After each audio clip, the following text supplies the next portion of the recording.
A esta hora, como todos los días, el devocional de mañana oirás mi voz. Una reflexión sobre la palabra de Dios, en conexión con Poderosa Celestial Radio. Disponga su mente y su corazón para escuchar la palabra del Señor. Bueno, y la palabra de hoy, vamos rápidamente a la palabra de hoy.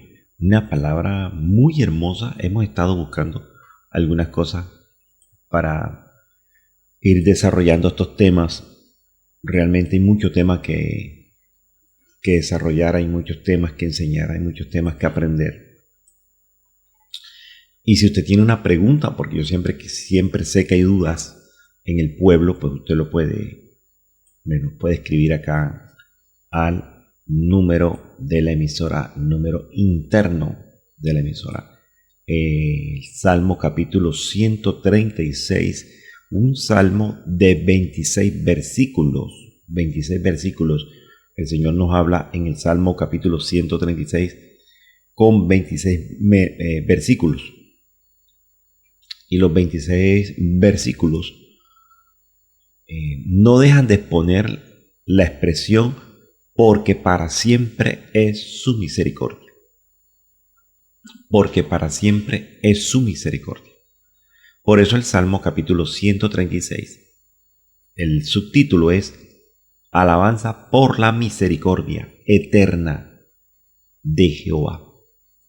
O sea que la misericordia que se derrama realmente en la humanidad no es en el momento en que el Señor escucha que usted pide misericordia, sino que viene una misericordia eterna, o sea, desde antes, diríamos, de la fundación del mundo. Desde antes.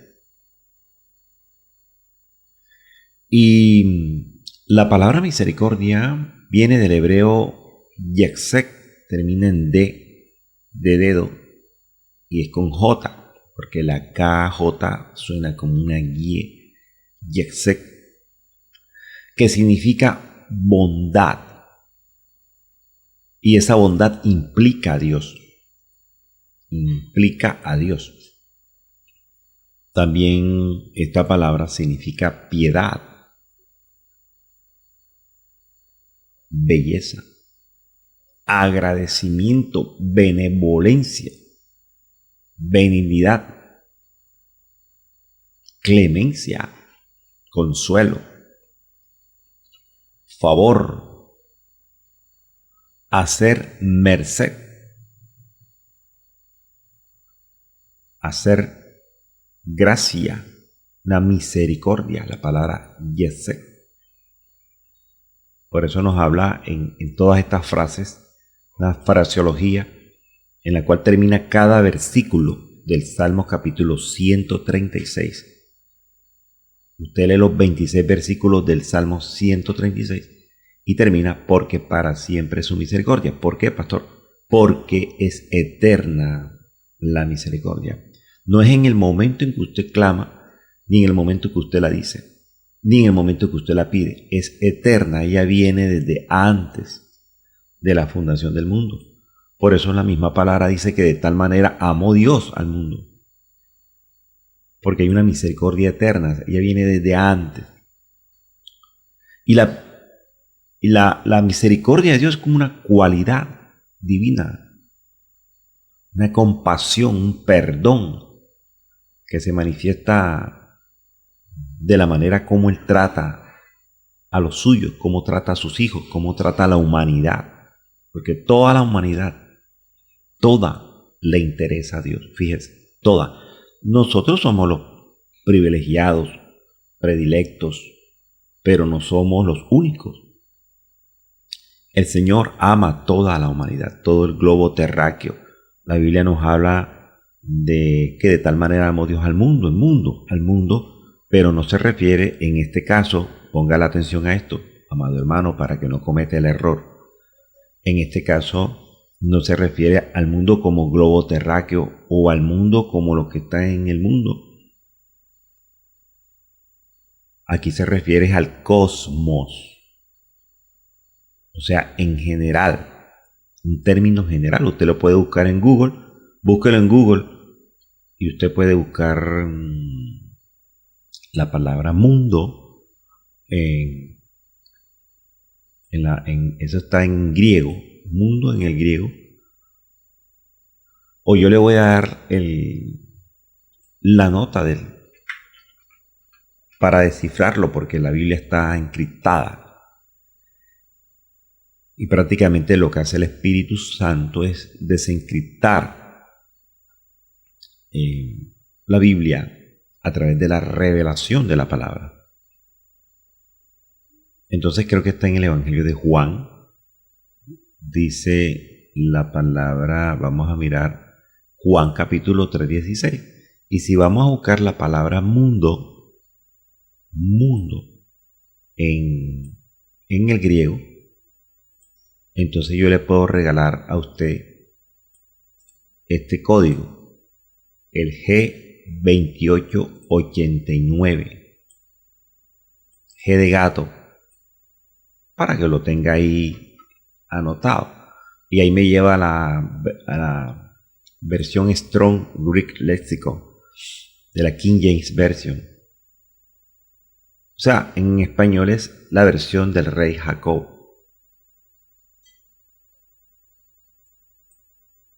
Y esta versión, que es muy, muy importante, en la transliteración o la transcripción de la palabra cosmos, usted lo puede buscar en Google, el G2889, G de gato, y le va a aparecer mundo, la palabra quimios o cosmos. Ese es lo que se refiere la cita bíblica, de tal manera amó al cosmos. Y el uso bíblico, el esquema de la palabra cosmos o mundo, en este caso, estamos hablando en este caso, porque hay una cita también que dice que en este mundo, dice, o en el fin del siglo, en el fin del mundo, hablando también de un tiempo. Por eso es que la Biblia tenemos que saberla interpretar. Interpretación. ¿Sí? Una interpretación. Los idiomas, generalmente, hablamos de traducir, pero realmente cuando se habla en los idiomas extranjeros, al igual que nosotros somos idiomas extranjeros en algún lugar o en algún país que no se habla español, entonces se trata de interpretar. Muchas veces no se trata de traducir. Inclusive las instituciones que enseñan idiomas extranjeros, cualquier institución que realmente enseñe idioma extranjero, a usted le recomienda que no traduzca. ¿Usted me está entendiendo? A usted le dicen no traduzca, porque si usted traduce al idioma se confunde, se enreda. Entonces hay cosas que no se pueden traducir, pero sí se tienen que interpretar. Y usted la va a interpretar y la va a entender de acuerdo, como dicen los norteamericanos, de acuerdo a la structure, que es realmente la estructura de la palabra, la estructura de la frase, la estructura de lo que usted quiere dar a entender. Así es la Biblia, igualito. La Biblia se interpreta. De la palabra mundo hay que tener mucho cuidado cuando toquemos. De tal manera amó al mundo, amó al cosmos, nos amó a todos. Por si se refiere a una constitución, a un orden, un gobierno adecuado. El gobierno de Dios es un gobierno adecuado y armonioso. Eso está completamente claro, debe ser completamente entendido de esa manera. Entonces, cuando el Señor nos habla aquí de la misericordia, prácticamente nos está diciendo eso. Incluso, voy a tocar esta parte importante. Incluso yo no me merezco la misericordia de Dios. Yo no sé si usted se la merece, pero, o sea, yo no me la merezco. Yo no me merezco. Ni como pastor, ni como hermano, ni como cristiano, ni como evangélico. O sea, yo no me merezco la misericordia del Señor. Pero el Señor le ha placido darnos, regalarnos la misericordia, envolvernos en la misericordia. Entonces, de la manera como Él trata a sus hijos, la parte humana.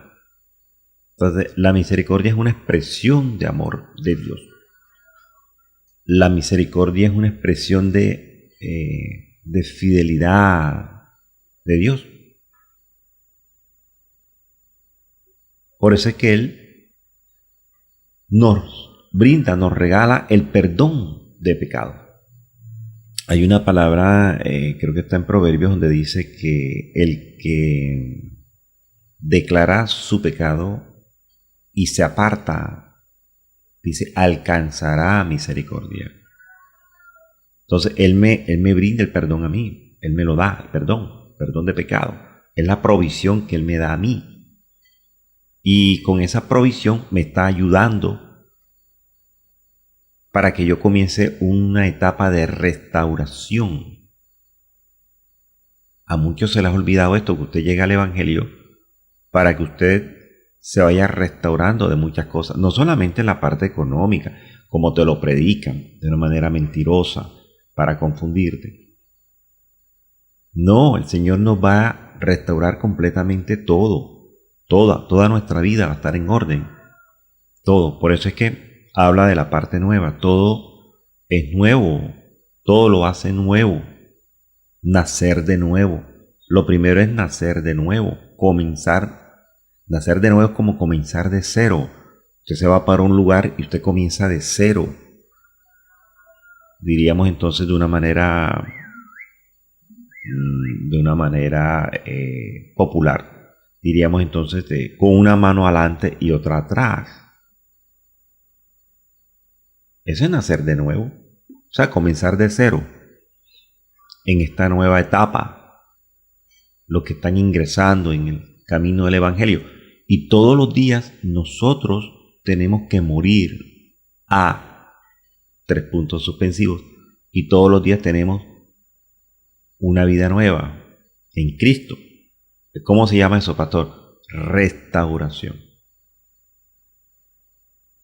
Y la misericordia de Dios y la restauración implica eso. Implica la fidelidad de Dios hacia nosotros, porque nosotros vamos a ser infieles siempre. Fiel es Dios. Nosotros no. Por mucho que usted haga, siempre vamos a tener un ratico de infidelidad. Porque somos humanos, algo normal. Dios es paciente con nosotros. Nosotros no somos pacientes con Dios. Mire lo que envuelve la misericordia. La fidelidad pura de Dios. Eso es misericordia hacia nosotros. Así nosotros le fallemos. Usted mira pasajes en el Antiguo Testamento y en el Nuevo Testamento donde el hombre le falló a Dios. Mas sin embargo, él cumplió. Es el caso de Adán y Eva. Fallaron. Pero fíjate que Adán explica y él dice, Adán dice, por voluntad de Jehová he adquirido varón. Ya habían sido sacados del huerto. Pero lo que Adán expresa, no lo expresa porque sí, lo expresa porque realmente él lo sintió o el Señor se lo reveló por voluntad. ¿Por qué, pastor? Porque había una promesa sobre ellos. ¿De qué? De multiplicación y de señorío. Y hay una cita bíblica donde dice que Dios no deja caer por tierra su palabra. Él no es mentiroso, él no es el rey de la mentira ni el príncipe de la mentira. Ahora, con esto no quiere decir que usted entonces voy a cometer errores y Dios me tiene que cumplir. No, tampoco. No es así. De esa manera no. Hay una promesa, hay una paciencia de Dios, hay una fidelidad de Dios, hay una compasión de Dios y hay un perdón de Dios hacia nosotros. La intercesión del Señor Jesús en la cruz fue: Padre, perdónalos, porque no saben lo que hacen. Y ese perdón está diariamente con nosotros. Y la gente cree y confunde. Es que confundimos mucho las cosas. La gente piensa que el amor de Dios es el mismo amor de la humanidad, y estamos completamente equivocados. El amor de Dios no es un sentimiento, y la misericordia de Dios tampoco es un sentimiento.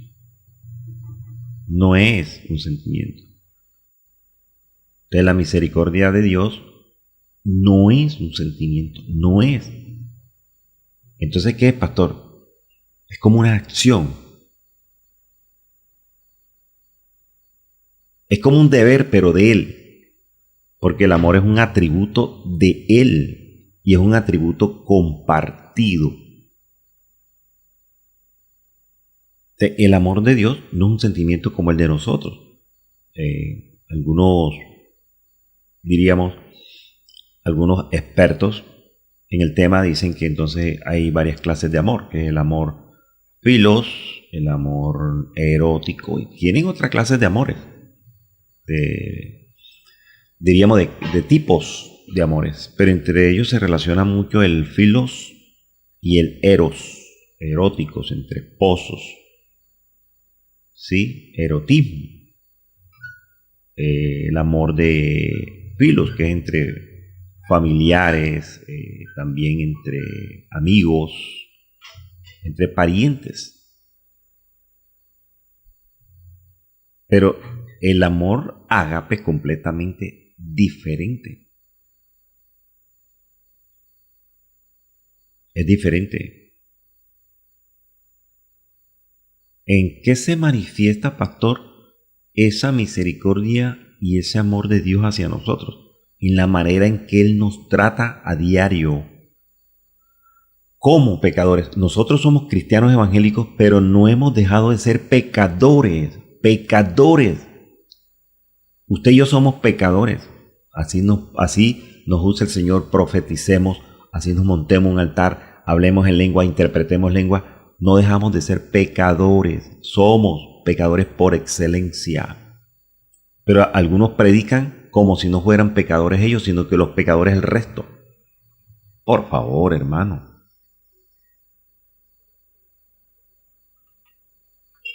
Porque la misma palabra, creo que en una de las cartas de Juan, dice que si alguno dice que no tiene pecado, hombre, se hace mentiroso y lo hace mentiroso a él. Vamos a buscar esa cita bíblica. Creo que la dice por ahí está en una cita bíblica. Bueno, mire lo que dice la primera carta de Juan 1:9. Dice: si confesamos nuestros pecados, si confesamos. Oiga, si confesamos. Él es fiel y justo para perdonar nuestros pecados. ¿Cuáles, pastor? Los que están confesados. Pastor, pero si Dios omnisciente, omnipresente, omnipotente, y Él sabe y conoce todas las cosas que yo estoy viviendo, y tengo, como le llaman por ahí para legalizar, le dicen, tengo pecados ocultos. Bueno, le tengo noticias, para Dios no hay nada oculto. Dios sabe que usted hace pecado, que usted está en pecado, que usted cae en pecado. ¿A diario, pastor? No, siempre caemos en pecado. Pastor, tú has caído en pecado.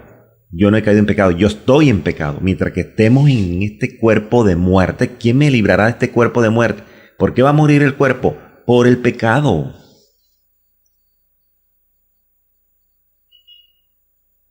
De esa muerte del cuerpo, el Señor no nos va a librar, porque ese es un juicio divino hacia el cuerpo humano, hacia la humanidad, por el pecado. Pero sí nos va a librar del pecado o de la muerte eterna por causa del pecado. ¿Y quién decide que el Señor me libre? ¿Quién toma decisión? Usted y yo decidimos que el Señor me perdone o que yo le entregue mis pecados. Señor, me entrego a ti y entrego mis pecados, y yo te pido por tu misericordia, ¿sí ves? Por tu acción de misericordia, por tu acción de amor, que me limpies de toda maldad de pecado. Por eso dice que el que los confiesa y se aparta, entonces alcanza la misericordia. Entonces, si usted lo confiesa, hombre, muchas veces no nos dan ganas de confesárselo al pastor o la pastora, porque de pronto, como decimos por ahí, se le suelta la cadena un domingo escuela dominical y entonces toda la iglesia sabe de que yo hice esto en secreto y fue un acto de confesión que yo hice al hermano o a mi líder o a mi diácono o a mi pastor, y lo que yo no quiero es que se entere para no vivir la vergüenza entre la iglesia. Pero entonces podemos confesárselo al Señor y usted soltarlo, no dejarlo guardado. Y es completamente profético. A mí me gusta hablar de profecías, pero de esta clase de profecías. No las profecías que te dice el falso profeta, que te emociona, que te anima en el momento, pero usted está sufriendo, mi hermano. Mi hermana, usted está pasando por una. Y esto es profético. Primera carta de Juan 1:8 dice, si decimos que no tenemos pecado. Pastor, tú tienes pecado. Yo tengo pecado. Aleluya.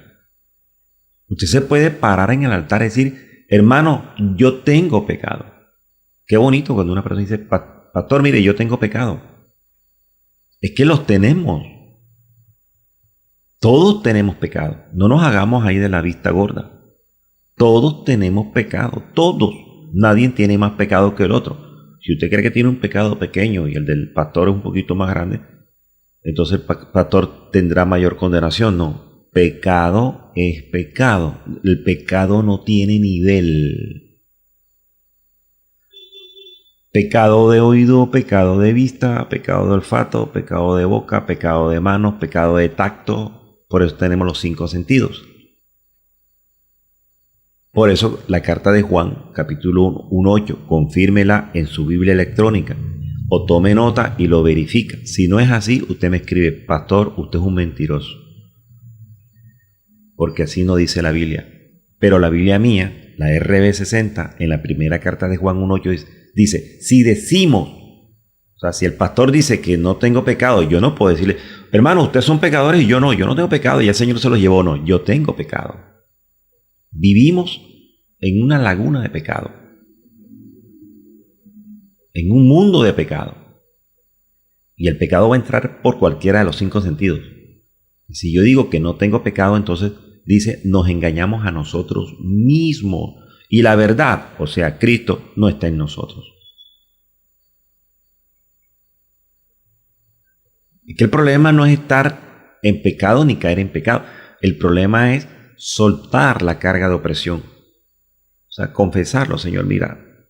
Y entonces ahí entra algo que se llama la oración engañosa también.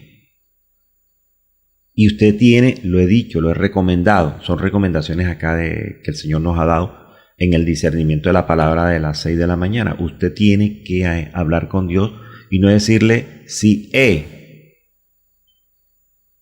no poner en duda como que, Señor, si he hecho esto. No. Esa oración es una oración hipócrita.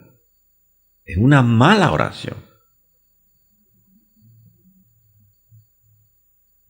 Es diferente decir, reconozco mi pecado delante de ti. Y si usted dice en un altar o en una reunión, Señor, reconozco mi pecado delante de todo el mundo, los arcángeles y los querubines que están congregándose en la iglesia lo van a ver usted. Dios mío. Es que tiene que ser así. Usted tiene que reconocer que es pecador y que sí tenemos pecado. Y confesar el pecado, porque si no nos estamos engañando a nosotros mismos.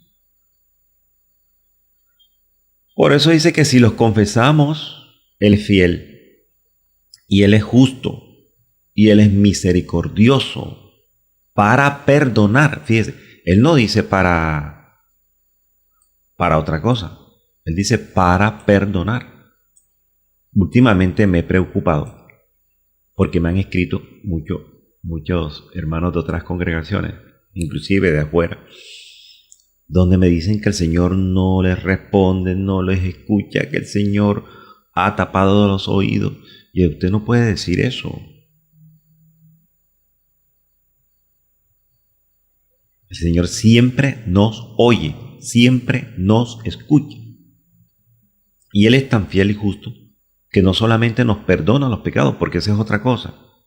Entonces los hermanos dicen, no, el Señor ya perdonó mis pecados. Espérate, una cosa es que el Señor te haya perdonado y otra cosa es que tú te hayas dejado limpiar del Señor. O sea, la acción de misericordia del Señor está en dos cosas, en perdonarnos nuestros pecados, pero también dice la palabra, y limpiarnos de toda maldad.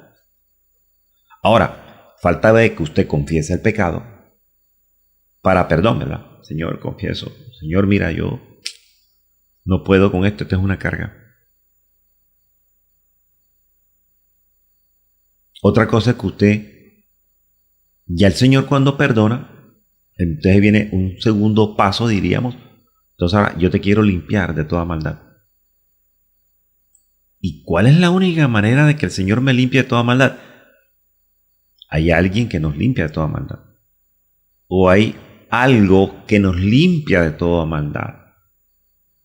¿Y qué es, pastor? La sangre de nuestro Señor Jesucristo.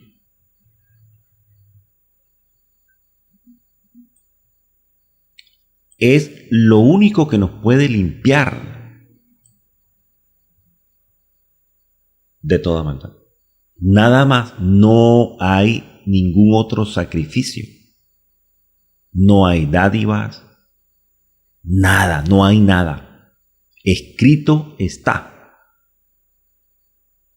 Pastor, ¿y dónde dice que la sangre me limpia a mí? Yo la verdad es primera vez que escucho eso. Bueno, si usted se va a la primera carta de Juan, capítulo 1, ahí mismo lo dice. Ya no en el versículo 8, sino en el versículo 7. ¿Cómo termina diciendo el versículo 7, pastor? De la primera carta de Juan, que es donde estamos metidos. Ahí mismo lo dice. Por eso es que el subtítulo del 5 en adelante es ¿andamos en luz o Dios es luz? Y si andamos en luz, pastor, ¿cómo hago para andar en luz? ¿O cómo sé yo que ando en luz? Confesando su pecado, reconociendo que usted es pecador.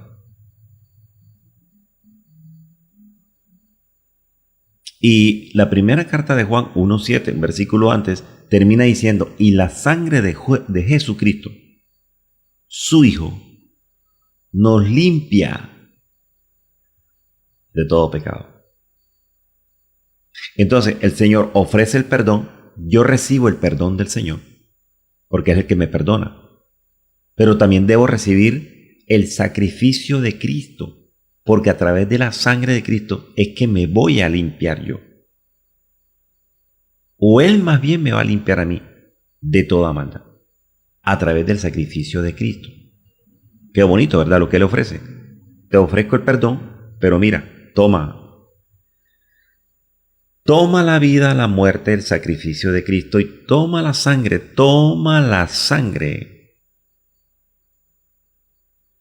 Y la sangre nos limpia, dice de toda maldad, nos limpia. Es una acción. Nos limpia toda maldad. En unas versiones dice, nos limpia de toda injusticia, de toda ilegalidad, de toda maldad moralmente, de todo agravio, de todo lo malo.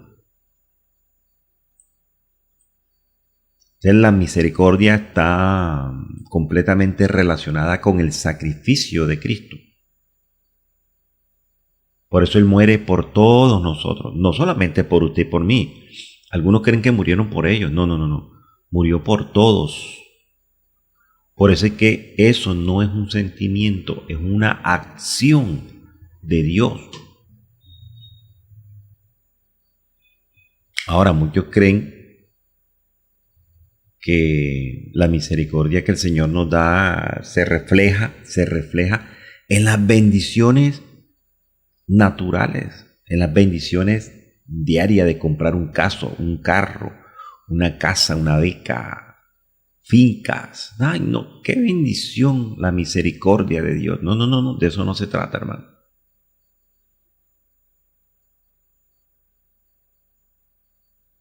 Porque si Él tuvo misericordia de mí y ha tenido misericordia de mí, entonces Él nos exige algo a nosotros. ¿Qué nos exige, pastor? Que nosotros seamos misericordiosos con los otros y que perdonemos a otros y que mostremos compasión con otros y piedad con otros, etc. Todo lo que el Señor nos da por gracia, hay que darlo por gracia. Entonces diríamos que es un atributo de Dios compartido. Él me lo da y yo lo comparto. Porque hay atributos que el Señor no comparte realmente con la humanidad. Y algunos señalan y dicen que Dios, que porque está las cuestiones en la tierra, porque están así, y por qué Dios, por qué tú permitiste, Dios, por qué tantas cosas con las que ofendemos a Dios acusándolo de que Dios tiene la culpa de todo lo que me pasa. Negativo. Es por nuestro propio comportamiento, de lo que hemos hecho y lo que hacemos. Pero siempre Dios es fiel y siempre Dios es justo. Por eso cuando el Señor estaba en carne y hueso acá, a Él le dicen, Señor bueno. No, no, no, tú no me puedes decir bueno a mí. Bueno es Dios. Bueno es Dios. De pronto no lo dice allí claramente Jesús, pero lo que le quiso decir, vamos a buscar esa cita bíblica. Usted me ayudará a buscar esa cita bíblica donde al Señor le dicen Señor bueno. Bueno, mire, por acá en Lucas capítulo 18 la encontré. Vamos a mirar en esa parte. Ok, y en Mateo también está. En Mateo 19:16, en Mateo 19:16 dice, entonces vino uno y le dijo, Maestro bueno. Y le pregunta, ¿qué bien haré para tener la vida eterna? O sea, estaba preocupado por la vida eterna. Conocía y había escuchado de la vida eterna este varón. Y entonces le dice, ¿por qué me llamas bueno? El hecho de que tú me llames bueno no te va a llevar a la vida eterna.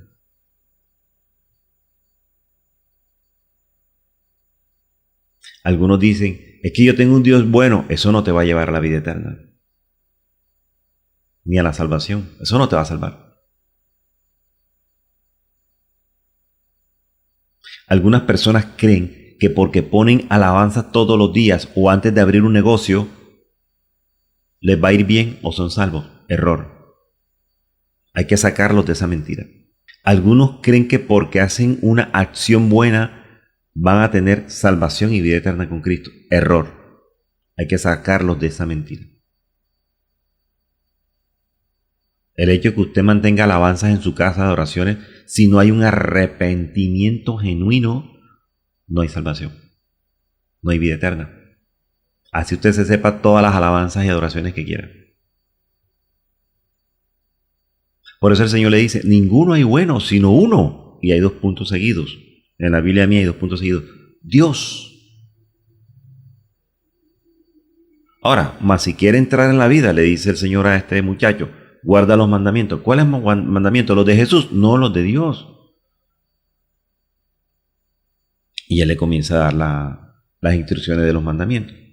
Y Dios es tan bueno, diría Jesús, ¿verdad? Es tan bueno Dios que me envió a mí como hijo para morir por ustedes. Qué bondad tan tremenda, ¿verdad? Y lo repite por acá Lucas. ¿Por qué me llama bueno? Ninguno hay bueno, sino solo Dios. Dios es bueno. y para siempre su misericordia. Y es bueno y misericordioso que envió a Jesucristo, su Hijo, para que muriera por mí, para que yo también muera con Él. ¿Por qué murió Jesucristo por nosotros? ¿Por qué murió? Por el pecado del mundo, por nuestro pecado. Él pagó mi pecado, eso está completamente claro. Eso no es intransferible, eso no se puede cambiar. Que Jesucristo murió por el mundo y por mí y por nosotros, por nuestros pecados. Pero si yo acepto a Cristo, entonces yo muero con Él también. Entonces, si Cristo no tuvo pecado y murió por pecado, por pecador, aleluya. Te lo voy a repetir. Cristo, Jesucristo o Jesucristo, murió por pecador. Pastor, Él no tenía pecado, esa es una blasfemia. Sí, pero cogió el tuyo y el mío. Él dijo, yo asumo el pecado de ellos y muero como pecador sin serlo. Sin tener pecado, sin maquinar pecado. Yo me arropo con el pecado de ellos. Yo asumo, yo me hago fiador de ellos, de su pecado. Y entonces nosotros morimos, cuando decimos que morimos con Cristo también, entonces morimos no por el pecado de Cristo, sino por mi pecado. Entonces, tengo que morir a mí y a mi pecado, para entonces tener una nueva vida con Cristo, un nuevo levantamiento, o sea, nacer de nuevo. Y seguimos siendo pecadores hasta que no nos partamos de esta tierra, hasta que no nos desprendamos de esta tierra, seguimos siendo pecadores hasta lo último. Y tenemos no solamente, es que todo el mundo es pecador, no. Una cosa es decir que todo el mundo es pecador, como usted cuando va a predicar a alguien, a evangelizar a alguien, ¿verdad? A presentarle al Señor y dice, no es que todos somos pecadores. Es que usted es bueno que reconozca que todos somos pecadores. Otra cosa es diferente que usted reconozca que usted es uno más y que usted tiene y está en pecado. Porque si no lo hace, mira lo que dice la palabra en la carta de Juan que nos regaló el Señor ahora. Usted lo hace mentiroso a Él y usted se está engañando. Ni Él se consideró que le dijeran bueno. Digo, no, bueno es Dios que me envía a mí por ustedes. Eso sí es ser bondadoso y misericordioso. Es que, qué amor el de Dios por la humanidad. Ahora, ¿a quién envía si Jesucristo vino? Porque el Señor lo envió. ¿A quién envía entonces Cristo? A nosotros. Pero nos da un ayudador. ¿Cómo se llama el ayudador, pastor? El Espíritu Santo. Por eso Él dijo, el Espíritu Santo viene después de mí. Él trae una función, Él trae una comisión. Y no es una, ni dos, ni tres. Él tiene muchas funciones en nosotros. Pero Él va a estar con nosotros, dice la palabra, hasta el fin del siglo. En alguna versión dice hasta el fin del mundo. Ahí sí está hablando como mundo, pero como tiempo, como un tiempo. Por eso hay que saberlo interpretar. Interpretar. Por eso esta palabra de hoy es una palabra que nos tiene que, diríamos, hacer reflexionar. Salmo capítulo 136, 23, bueno, todos los versículos. Pero el 23 me gusta porque dice, Él es el que en nuestro abatimiento se acordó de nosotros. Y dice entonces la palabra eterna. ¿Cuál es la palabra eterna, pastor? Porque para siempre es su misericordia. Y fíjese que si usted va y lee todas las primeras partes de cada versículo, diríamos entonces, alabad a Jehová porque Él es bueno. Fíjate aquí confirma que Él es bueno. O sea, Jehová. Alabad al Dios de los dioses, alabad al Señor de los señores, al único que hace grandes maravillas, al que hizo los cielos con entendimiento, al que extendió la tierra sobre las aguas, al que hizo las grandes lumbreras,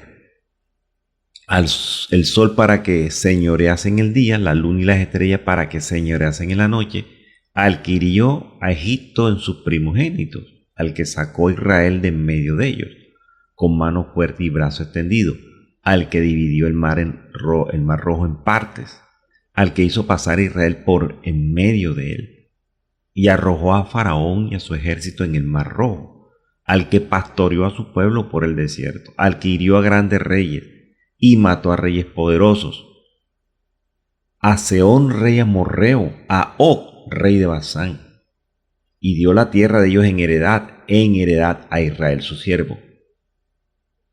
Entonces sigue el 23, Él es el que en nuestro abatimiento se acordó de nosotros y nos rescató de nuestros enemigos, el que da alimento a todo ser viviente. Alabad al Dios de los cielos. Y todos los versículos terminan diciendo, porque para siempre es su misericordia. Para siempre es su amor, para siempre es su bondad. Pero fíjate que aquí está expresando es todo lo que hizo al principio, que nos señala Génesis, y todo lo que hizo con el pueblo. Pastor, estamos incluidos ahí. También estamos incluidos ahí. Y al final estamos incluidos. Porque dice que da alimento a todo ser viviente. Ser viviente, llámese fauna, flora o la humanidad. Injustos y justos. ¿Somos injustos, pastor? Sí. ¿Y qué nos hace justos? La sangre de Cristo. Cuando yo tengo la sangre de Cristo me justifica. Eso lo explicamos hace como 6 meses. Y soy justo. No soy justo porque yo, por mi acción humana, no. Porque de un plato de comida, porque de un vestido, porque de un calzado. Porque soy el sembrador mayor de la iglesia. Todos los domingos llevo una silla, todos los domingos llevo un abanico, todos los domingos llevo un elemento de aseo.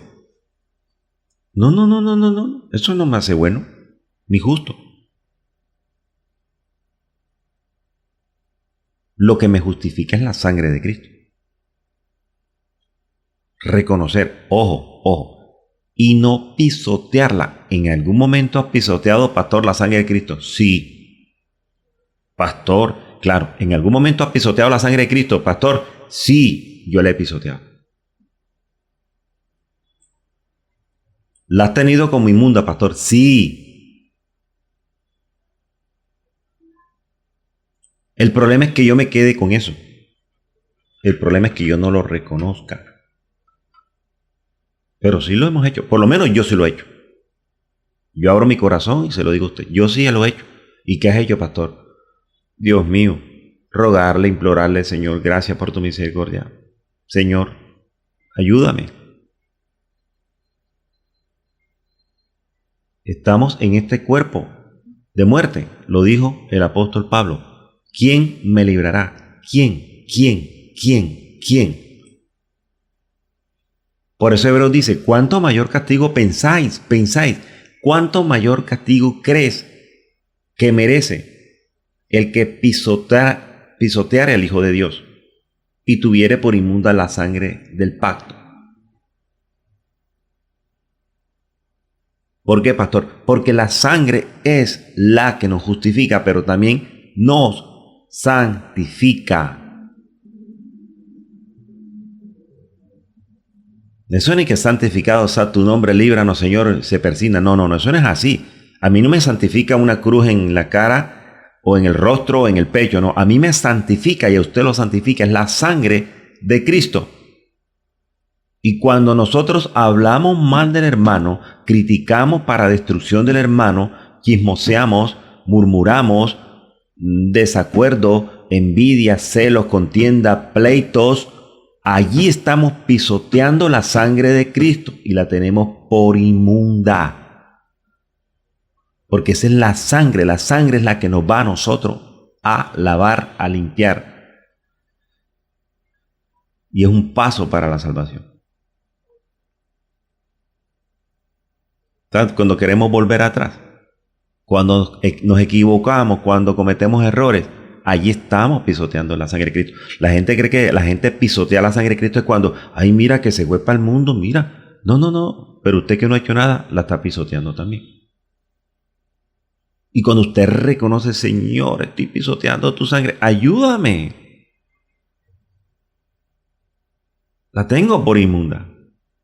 Estoy ofendiendo al Espíritu de gracia en el cual he sido santificado. Ayúdame, yo con esto, yo solo no puedo. No como dijo Pedro. Pedro dijo, no, Señor, no. Yo no te voy a obedecer porque ninguna cosa común e inmunda entró jamás en mi boca. Oh, por favor. Mira que lo dice Pedro, que era vulgar. Era un pescador vulgar. Y Pedro dice, ninguna cosa común o inmunda entró jamás en mi boca. Hasta de pronto tenía razón. Porque no entraba, sino era lo que salía de él. Lo que salía de la boca de Pedro era inmundo. Y se cumple la palabra a Pedro nuevamente. Lo prende en su astucia. El Señor lo prende en su astucia. Y se le cumplió una palabra profética a Pedro, donde dice que todo lo que dice con su boca es lo que está dentro de su corazón. Ay, él quiso sorprender al Señor. Es que ninguna cosa inmunda ha entrado a mi boca. No ha entrado, pero sí ha salido. Porque lo que hace daño no es lo que entra, sino lo que sale de la boca. Y lo que sale de la boca es lo que está ministrando mi corazón. Por eso es que dice la palabra claramente que usted y yo debemos todos los días reconocer que hemos pecado, que somos pecadores. No decir que por si acaso. Qué oración tan absurda, qué oración tan, Dios mío. Es que si tú crees que yo, pues claro, ¿cómo no va a ser el Señor que yo he cometido error? ¿Cómo no va a saber? Si usted, acuérdese, y yo somos templo del Espíritu Santo. Pastor, ¿y entonces dónde vive el Espíritu Santo? Afuera, no, dentro. Él lo puso dentro. Por eso Él sabe las luchas, las guerras, las situaciones, las preocupaciones, las cargas. Él lo sabe todo. No hay lugar para escaparnos. El salmista David dijo, si voy a los cielos, ahí estás tú. Si voy a la profundidad del mar, ahí estás tú. Si me oculto en lo más recóndito de la tierra, ahí estás tú. No nos podemos esconder. No, ni aún en nuestro pensamiento hable mal del rey, ni hable mal del rico, ni hable mal de nadie, ni aún en tu pensamiento. Porque Él lo sabe todo. Pedro cuando se sintió, Pedro que dijo que él no había comido nada inmundo, cuando se sintió arrinconado por el Señor, ¿cuál fue la expresión de Pedro? Le dijo, Señor, tú lo sabes todo, tú lo sabes todo. Tú sabes que yo te amo, pero soy merecedor de eso. Pero tú sabes que yo te amo. Entonces uno pregunta, ¿cuánto amamos a Dios? Yo amo a Dios. Pero también tengo que reconocer que porque amo a Dios, debo reconocer mi pecado. Debo reconocer que me equivoco, que cometo errores. Hay que reconocer. Y la palabra nos habla de reconocer. Usted tiene que reconocer. Usted tiene que reconocer que usted no es un santo. Porque si no, estuviera arrebatado hace rato. Pero dice, tienes que acercarte, en Hebreos dice, acércate al trono de la gracia. Ese es el que te da el oportuno socorro y reconoce que ha fallado. Qué bonito la oración del Señor, reconozco que he fallado. Reconozco que hemos fallado. Daniel dijo, Yo reconozco mi pecado, yo reconozco mi error, yo reconozco que reconozco que no soy sino polvo y ceniza delante de ti, dijo Abraham. Yo no soy sino polvo y ceniza, por favor.